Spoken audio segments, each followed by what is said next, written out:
Hello, and welcome to Good People, Good Things, a podcast all about putting the spotlight on the special people who do good, fun, and creative things with a desire to make a positive impact on the well-being of individuals and communities at large.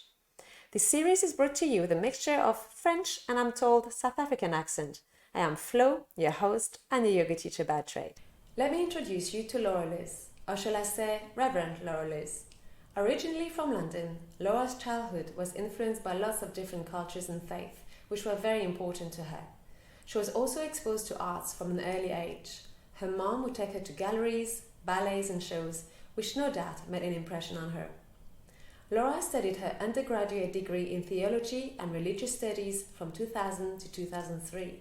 She holds a master's degree in performance practices and research, which she obtained in 2005, and has worked with various theatres directing programmes at Battersea Arts Centre, the Theatre Royal Plymouth, the Albany and the National Theatre. In 2014, she completed her MPhil in Theology and Religious Studies. Laura first worked at the Parish of Putney and came to East London in 2018. Laura is also the mother of two lovely girls, aged 6 and 9 at the time of the recording, and this is actually how we met, through our daughters and school. Laura is fun, bubbly, energetic, down-to-earth, friendly, incredibly easy to talk to, and she can even rock the black frock on white collar like nobody else can. Laura, thank you for being my guest today on Good People, Good Things. Oh, thank you for having me. It's a real joy. Thanks for making time. I know you're very busy. So this is a bit of a tricky question, but do you actually ever introduce yourself like in James Bond fashion? I'm Laura Luz. Reverend Laura Luz. It's just like, I think I totally would, because it's like, see the effect it has on people, because they probably don't expect it. I mean, you look very youthful, again, you're very bubbly and stuff, and I don't know if people are like, Yeah, totally. People sometimes knock on the door of the vicarage and I answer it and they say, is the vicar home? That's even happened when I've been wearing my collar. There's a bit of a clue there. Yeah, it's real. Somebody once came up to me and said, are you wearing that for fashion? That's so in right now. Yeah, everyone's wearing those vicar collars. Actually, a vicar and a police officer, those are the two things you're not allowed to impersonate. You're not allowed to dress up as a vicar or a police officer by law. Wow, Fun even fact. for Halloween? Yeah, even for a tarts and vicars party, apparently. Gosh, I never knew. Gosh, interesting fact. I hope that we'll have more little facts like that. I love those. It seems like a lot of people are not comfortable talking about God, so that's what we're going to do today. People break that taboo. Did you grow up in a religious family, and did you feel drawn to God from a young age?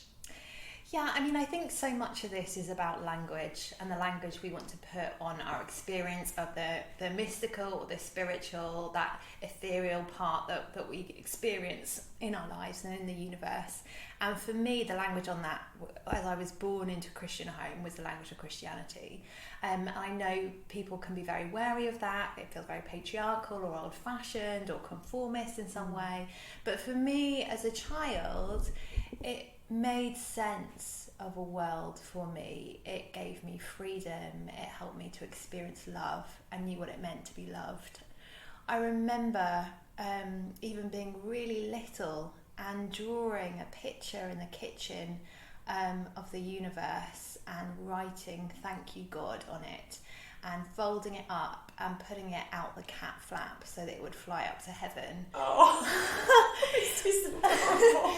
So I felt like, I know that that's not everyone's experience, but I felt quite naturally that I just wanted to speak with God, and that I could speak with God in a really natural way from a young age, and that felt like important to me, as it would be making a picture for my mum or my dad. And did you feel that this conversation you'd have with God, you would feel that you could have it anywhere, or did you go to a special place? Did you feel like you have to be you did this drawing and sent it out at there, but did you feel that it was especially present in churches, or do you remember how you felt it was best to approach him? It's strange, isn't it? Because I think as adults we kind of put all these boxes around how we might experience things, but I don't think I had any awareness of that as a child. So actually, when I look back, I mean, my mum became a Roman Catholic when I was about 7 years old. Prior to that, we'd grown up in an Anglican church and in quite a charismatic evangelical church, so very energetic, high energy, louder music than in the Roman Catholic Church.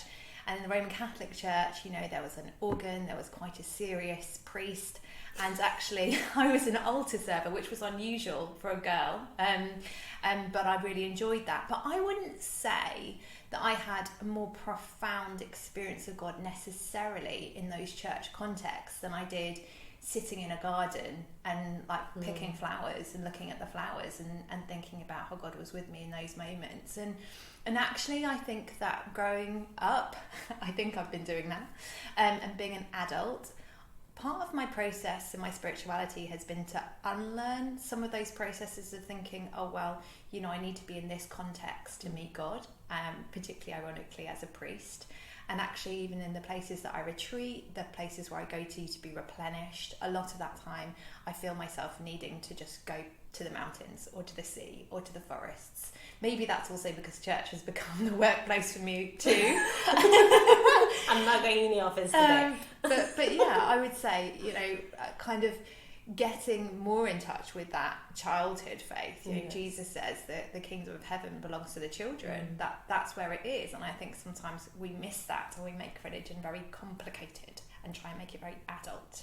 Yes, I agree. We're very intellectualized. Yeah. And it's almost like, I mean, it's going to sound very Star Wars, but it's almost like read the books but forget the books in some ways, because I find like if you intellectualize a lot, then you cut yourself off the magic that is present all around you. For me, it's like we're talking with a friend and about spirituality, and she was like, how about potato wisdom? And by that she means like exactly that, being in nature, observing stuff grow and change as the season. It's so powerful if you allow yourself to contemplate. There's actually a book I was asked to read for my yoga teacher training called Siddhartha by Hermann Hesse.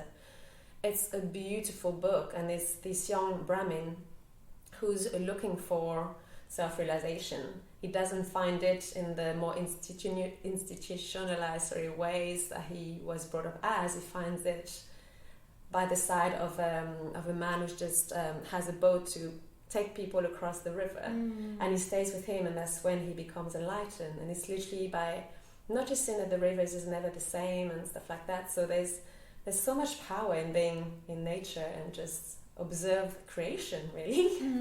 That story reminds me so much of the early desert fathers and the way that they taught spirituality to the monks in the desert, and that they would regularly just sort of like send them out to just go and be in the desert, but that, you know, these young monks were searching for this wisdom to be passed down by these, you know, very aged ancient monks who they felt had this wisdom or these scriptures or this complex philosophy. But what they learnt was that it was there inside of them, and actually that it's the journey, which is where, you know, we find ourselves. It's not about getting to that destination. Yes, absolutely. So that is one thing to have a love of God, but it's another to decide to dedicate a very good portion of your life to serve God. So how did you become a vicar, and how old were you? Yeah, so I'd done a few different jobs. I had worked overseas. I worked in India. I'd worked here in London in the city, and that was in theatre and community theatre. And when I made theatre in those contexts, for me, the excitement and the joy was always in working with non-actors, working with the community, working with people and seeing them go on this journey of transformation together and create something together. And I still feel like that's an important part of my vocation and where I am and what I do. In church, I feel like vocation is quite like a religious jargony thing, but I believe that everyone has a sense of vocation. It might not be the thing that you do as your day job, but there's something, there's a voice there's a calling to say, okay, this is the thing that gives me life. This is the thing that makes me feel most alive, that makes me feel more complete. And it was after I'd done these jobs in theatre, I worked in youth work for a while, I'd done a bit of drama teaching, and there was still a little restlessness in me. And I was seeing a spiritual director at the time who said to me, have you considered ordination in the Church of England?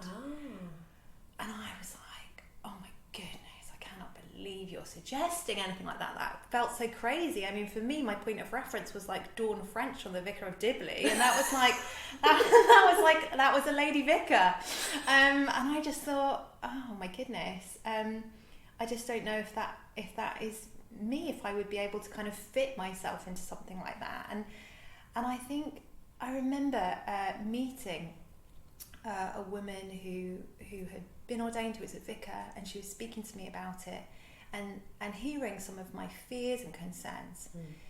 And she said to me, the thing is, you're on a journey now of discerning what God is calling you to. This time is never going to be wasted. You know, it might be a vicar, it might be something completely different. She said, you need to keep walking towards this thing.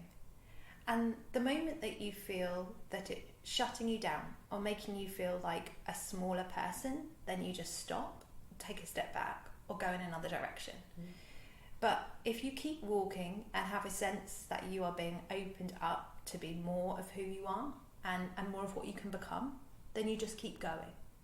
So there wasn't a sense in which I said, oh yes, great, I'm going to be a vicar now. But there was a point in which I said, okay, I'm going to keep walking in this direction.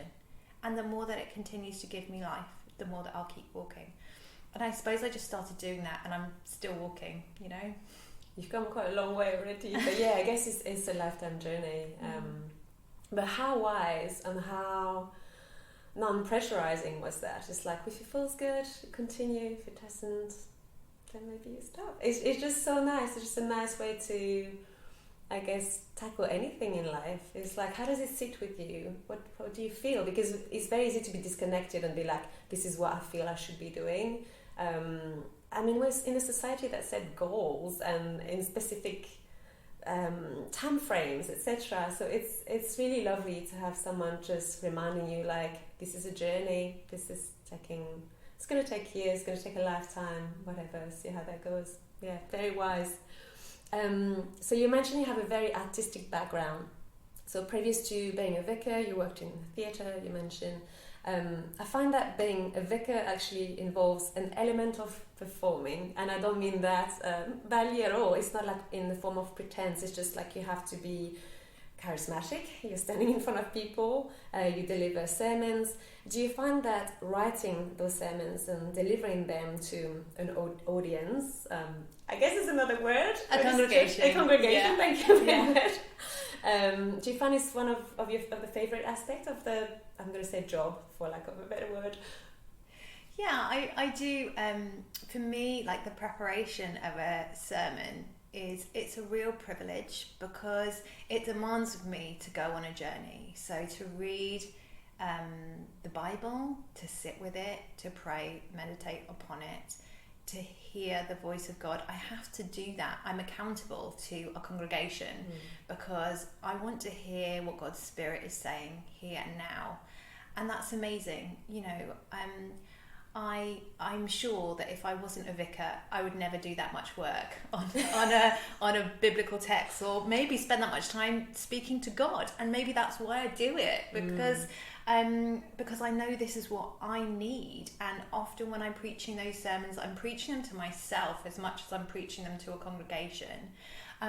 But for me, it's not just that sermon. It's not just that word. It's the part that it's held by this liturgy. Liturgy means work of the people. So by a service, by the rituals that we go through, and they're not empty rituals, but they're ways that sort of carry the words of our hearts that we can't articulate in language. And so through that action, through taking the bread and wine, through being together, shaking hands in the peace, through singing, through in our church we have incense and candles. We have lots of those sort of markers to remind us that we have, as Christians, an embodied faith. You know, that we are here, that God has made us in this material form, and in our materiality there is a holiness and a goodness, and we can praise God for those things. And so for me, it's about those sermons, it's about those words, but it's also about our actions and how God is present to us in that physical moment together. Your work is focused on community in the broadest sense.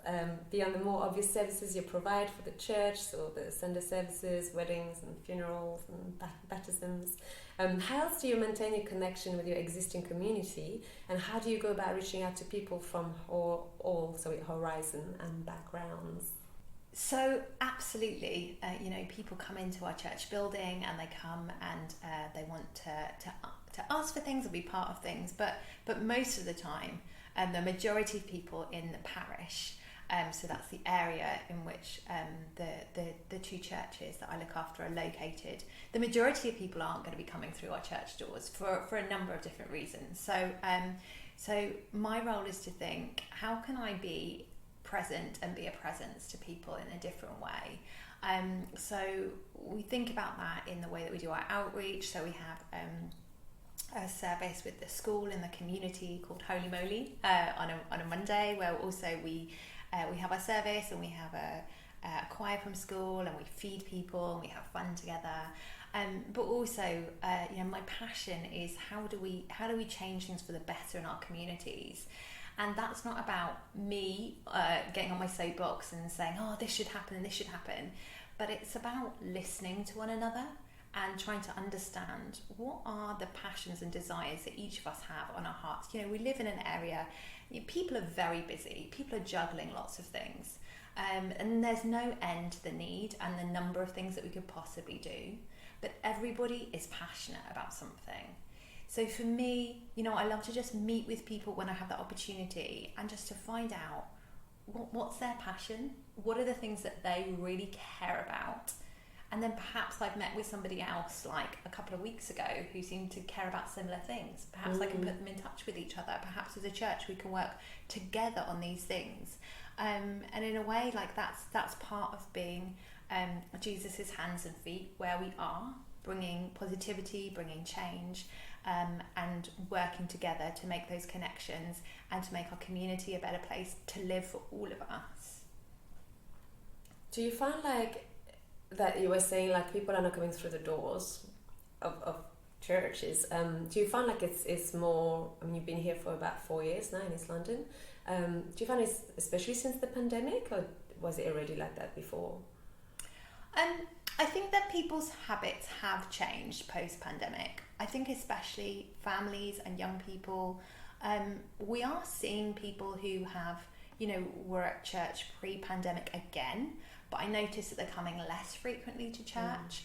I noticed too that people who are volunteering a lot in church, they're still around, but they've decided, they need to volunteer a bit less because they realise that life was super busy, and they don't want to put those pressures on themselves.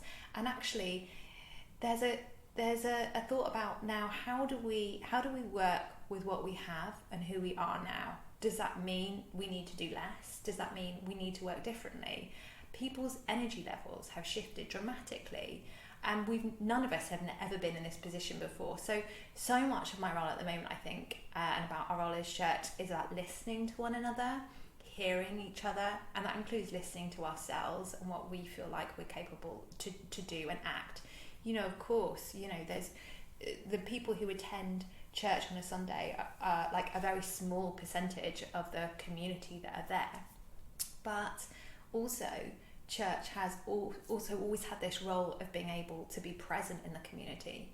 We just before, actually in the middle of the pandemic, we were involved in a community audit where we were talking to people, asking what do they want, what do they care about, and I was amazed at how often people felt the church had this huge role and in doing a whole wealth of activities in bringing people together, in helping to tackle homelessness, in dealing with diversity, and working in issues of racism, in supporting young people, and in dealing with housing and creating more affordable housing. The list seems huge, but actually what that encouraged us as a church is that people think that there's a role for the church to do. Quite political, quite activist actually. Yeah. By the sound of it, they want the church to be involved. To really be involved very practically. Yeah. Which for me is you probably know this, but in France is in the constitution. It's like religion and politics are separate. So it's like I went to a Catholic school growing up, but it was a private school. So if you go to a state-owned school, I think you would say, there's never going to be any religious education there. This is not part of what's happening. So for me to envision like anyone in church being more activist is a very modern position to take, and it's needed actually. And also mentalities need to change, because again, as a Catholic, I have this image of an older man preaching to the congregation and completely disconnected actually with what's going on. Because one of the things that I like about you is that you're very much living with your time, and you're a mother yourself. You know how it's like to juggle like having your work, having your daughters and activities, and you know, of course, like how it's like to be in a relationship and all that stuff. Like a priest is asked, a Catholic priest is asked to just give up on a family life, which is so heartless, but that's the subject of another conversation, I suppose. But it's, I find is I wish like Catholics would embrace like female and male priests, you know, and yeah, they can have a family as well, why not? And being really involved that way. And I think there's a trust that is more present because you are more relatable as well. And maybe that's why people are very open to speaking to you as they do, because it's not just like, you know, you have no idea what they're talking about. You do know about all the frustrations on the daily life. So yeah, I think that's super important, and really good to know that people want the church to be involved actually. Yeah, be a force of change. Yeah, and in the early church, actually, you know, when you go back to what's happening in the book of Acts, it was a community who were very much involved in their own community, who were sharing, who were feeding one another, who were making sure that they had somewhere to live, and sorting those things out in very practical ways. It's just as time has gone on, and then the church has been used more kind of politically and for power, that sometimes some of those things can drift away a little bit. And also, I guess, with that wariness of mixing the constitution and religion, wanting to keep those things separate, than those things that there's a natural divide, I suppose. Yeah. But the nice thing with the church is, like, I find it's, which for me is new, because when I grew up it was not like that. The church was just to celebrate mass and, you know, weddings, whatever, funerals. But here you have exhibitions in church, and you use the space, which is really nice. Like, it's there's activities there, and for me it's just like, wow, you can go to church and there's toilets and all that. You know, it sounds stupid, but like growing up there was never a toilet I could use. You know, I'd have to just wait to go home. So it's really like made for people to stay longer, which is brilliant. And I'll ask you later about what's happening at the church. But for now, I just wanted to ask you another cheeky question. We had that conversation before, but just for listeners' benefit, is there a rule for vicars whereby they are expected to wear the black robe and the white collar? Can you put a modern twist on it? I think you have to there. You can't see Laura, but yeah. Actually, rules have been relaxed quite a lot. So there's definitely no rule about wearing a black shirt in particular. I tend to wear a black shirt because it means that people recognise me as a vicar straight away. And as you said, because I'm not necessarily what people expect to see, sometimes those signals are very helpful. And for me, I mean, black's a great colour. It goes with loads of stuff. So it's a practical choice, right? That's good. But yeah, I think it is helpful to have the signals, because I was like, oh my gosh, this is the vicar, you know, like the first time I saw, because my daughter was like, that's how I heard about Laura the first time, you know, my daughter was like, Joella's mother is a very special lady. I'm like, I go on my horses and I'm like, what do you mean? Why is she so special? Come on. She's like, she's just very special. She took her assembly today, and I was like, okay, but without any context. And then I was like, you know, that's another reason why you're so special. Yeah. You know, you're not just an amazing mom, you're also a vicar. So there you go. You mentioned earlier that you went to India. You told me you have a very special bond with India. You went there for extended periods at a time in your 30s. You still have connections there.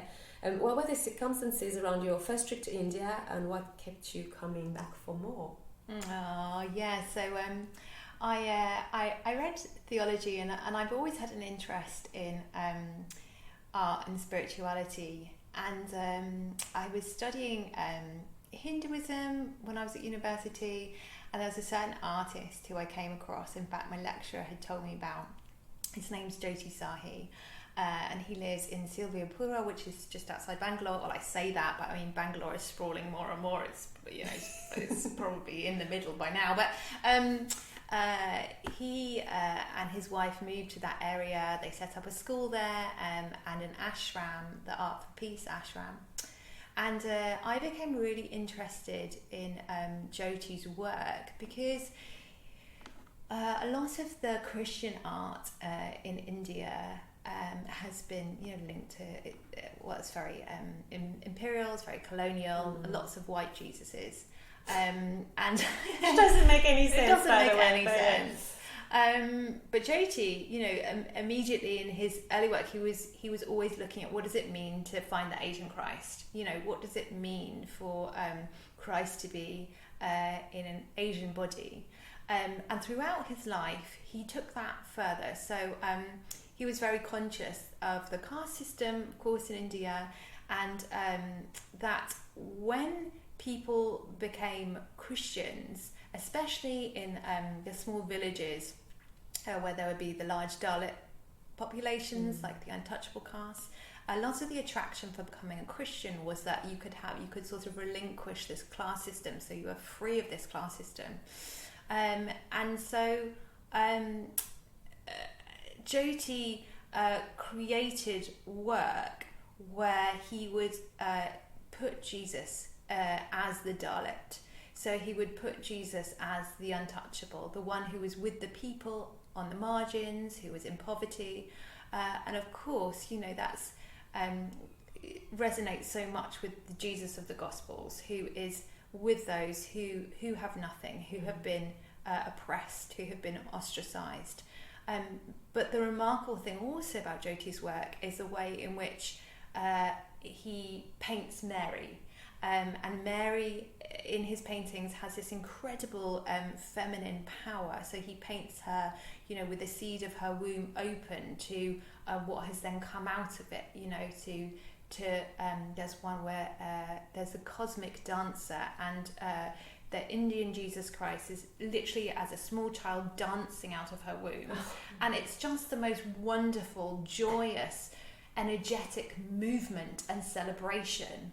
And so I was really drawn to Jyoti's work. I wrote my dissertation on his work, and I've become really good friends with him, his wife, his family, and been to teach at their village school there, and worked at the ashram.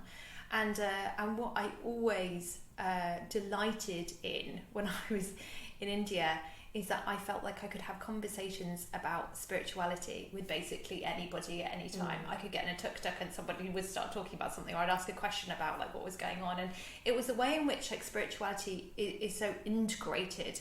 And of course, there are bits whereby that becomes more kind of ritualistic. It means more for one person than another person, or more cultural or superficial, of course. But there was a place in which there was a freedom to talk about these things and what it really meant, which felt so different from being in Britain. Yes. And trying to it's like cracking open an egg, trying to talk about people's faith. In comparison to what my experience was in India, and the way in which it was just absorbed and kind of flourishing in every aspect of culture and what that meant. Laura, do you think there is room for the Church of England to modernise some depictions of God and its sense? I think that, there have been so many diverse depictions of God since art began. I mean, I think for us kind of in more modern times, we definitely, and I've talked about, we've gone through this place and in that spirit of colonisation, where art has become part of that colonisation and lust for power. And, we see that all over the world now, in the way that we kind of commercialise images and what those images can represent, and the power that those images have over us, over our children.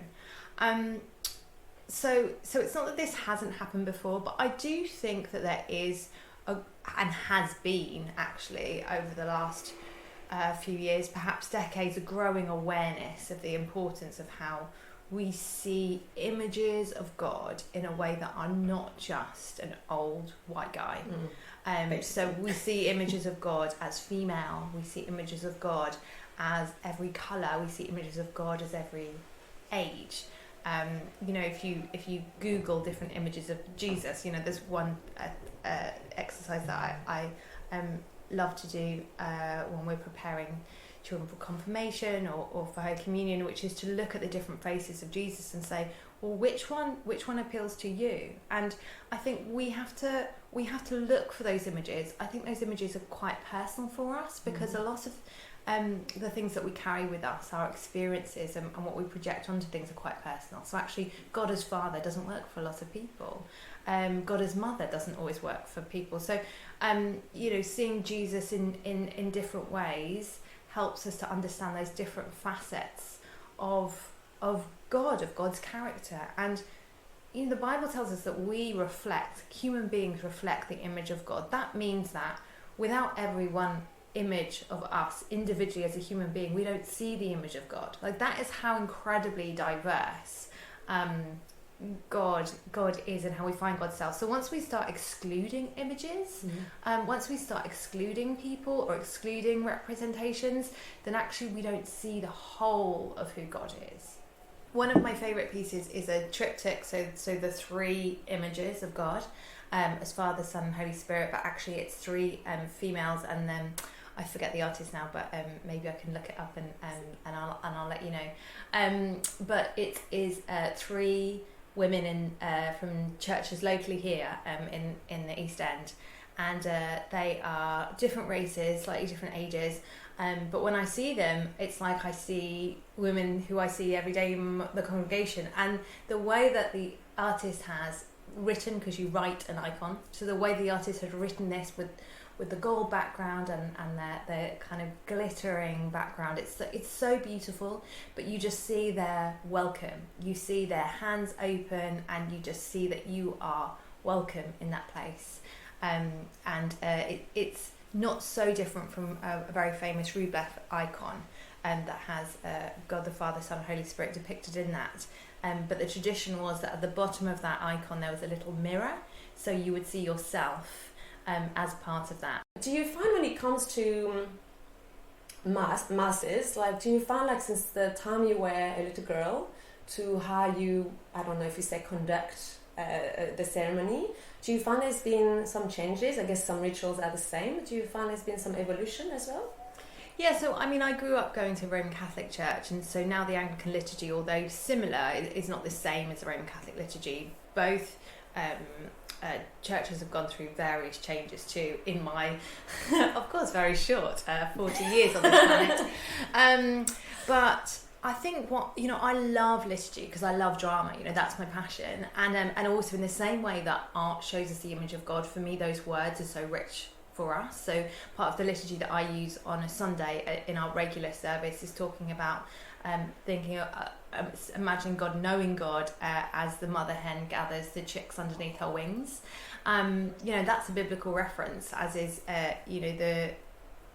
the God who gathers the little lambs to her bosom, and having that language in the liturgy is just beginning to balance some of the other very masculine biases that we have in the liturgy, which is a lot of it is through very ancient and beautiful inherited tradition. So the way that we understand the Trinity is very male, the prayer of the Our Father, of course, a lot of the ways in which we can speak about God in the liturgy is very gendered, but of course God is beyond gender.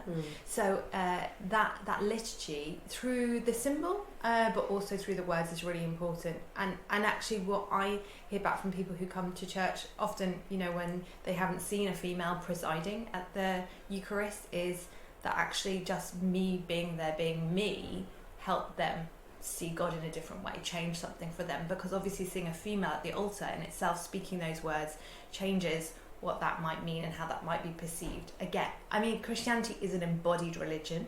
God came down to earth as human, incarnate, in flesh. So whatever we are, whoever we are doing this in flesh, and God is amongst us in our flesh, reflecting back to us God's self. And that is the the beauty and creativity that we have, and we should be celebrating, you know, when we come to church, but also when we find God wherever we are in the world.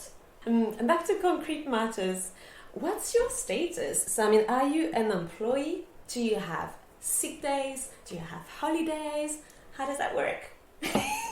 Sure. So I have what's called a stipend.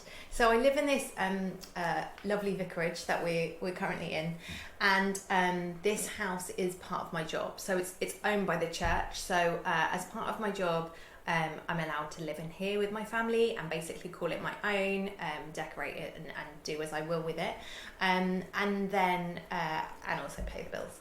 But also I'm not salaried, but I have a stipend, which is it's more than pocket money, but it's not as much as a salary. Okay. But then I guess the fact that I have the house means that, you know, I can live in London. I'm not paying rent, which is like one of the massive expenditures for people, you know, for people in the city. So in that sense, I'm not really an employee, but I do have, you know, I can have sick pay, holiday. There's a certain number of Sundays I can take. Those ones are tricky. Those ones are tricky, yeah, and not like Christmas, not like Easter, okay? No. So, you know, that's a given. But I'm incredibly well supported, and there's the church is part of a diocese. The country's sort of separated up into different dioceses, and so the diocese sort of support you through the bishop. You're pastorally supported, and the bishop's like the boss for you. So, but kind of pastorally checking in on you and the family to just make sure that you're okay. And kind of managing things from there. But I mean, it's incredibly. I have a lot of space to just create and lead how I wish to in church, which is a great blessing. I mean, sometimes I miss having more of a team, but yeah, it's a great and an incredible privilege what I do. So the donation that the church receives, is that really for the function of the church, for like repair of the church or maintenance of the church? So the giving from church and the income that we receive from the buildings, that goes into a central pot, and then we pay money back to centrally to the church. So we give back. So there's what's called a common fund. So all the churches pool their resources together, and from that pot, the priests have their stipend, and the repairs are done on the vicarage and everything else. So it's otherwise you would never be able to have churches, in fact, like the church that we have now in Hackney, because we wouldn't be able to afford to pay a church salary and all the other on costs. But because of the generosity of other churches and the wealth that might be there in other sections of our community, we can share and pool resources together. Yes. The church opened its door, and churches in general open their doors to various events and activities. So birthday parties, I've seen advertised yoga and tai chi and pottery. What activities can people have access to in your church at the moment? And are you looking into increasing the use of the space? So across our buildings, well, there's lots of different things. So there's a charity called University, which helps children and young people think about their options for higher education, and starts at primary school level. So families, maybe no one in the family has been to university, they can go and just find out a little bit more about higher education to help them think about the different options that might be available to them. And that does homework tutoring every night after school, and that's in our All Saints Church Hall. And then we've got a few other activities. So we have something called the Piano Project, which has subsidised piano lessons for children. We have something called Holy Moly, which is, oh gosh, how to describe it? It's like It's fun. a very fun, creative church service with a craft for children, with a children's choir singing gospel music, and a community dinner afterwards, something to just bring everybody together and just have fun together in church. And we've also got some DJ workshops that happen on a Friday night, that's at Holy Trinity again, and that's open to children and young people. That's very cool. Yeah, well, we are very cool. What can I say, Florence? Yeah. Yeah, and then through Holy Trinity Hall, there's a sea shanty group. I think there's a swing dance group. And I think there is and there's some life drawing that's going to start soon. There's too, so much going on. Yeah, that's brilliant. Is there any event like that's coming up that you'd like to talk about maybe from September onward? Is there anything on the card specifically? We always have a service at the very beginning of September, which is the first Sunday, and we invite children, their parents, and whoever wants to come for something called a backpack blessing. So everyone can come, not just the children. They can bring their backpacks, and we just celebrate the beginning of the school year and say a blessing on all the children going back to school and bless their backpacks. Of course. Oh, that's so nice. We'll be there. Yeah, great. Yes. Is there anything you think you'd like to share beyond what we've discussed? Something you'd like to put out there? I said I don't know if that bit was the bit was recorded when I was talking about like vocation and when you kind of walk towards something and you're like becoming more of who you are. Yes. I think that's kind of like, that's really important for me, but I feel like that's like a really cool thing for everyone to remember what they're doing, right? That like, we're all different, we're all created differently. And I remember that my support at that time was so enriching and beautiful. I was so grateful for it, but I remember thinking, hey, everyone should get this. Everyone should get this person or someone who can sit down with them and just encourage them what they're doing and say, hey, if this encourages you to be a bigger sense of you to grow into who you are, then you just keep doing it, But yeah, I think that was all on there. So yeah. Laura, thank you so much for indulging me in doing this. Oh no, it's my pleasure. How lovely and fun is Laura. To find out more about Laura's work at the church, head to trinitysenseunited.co.uk and also on Instagram and Facebook, of course, Trinity Sense United. Bye for now, have a good day and thank you for listening.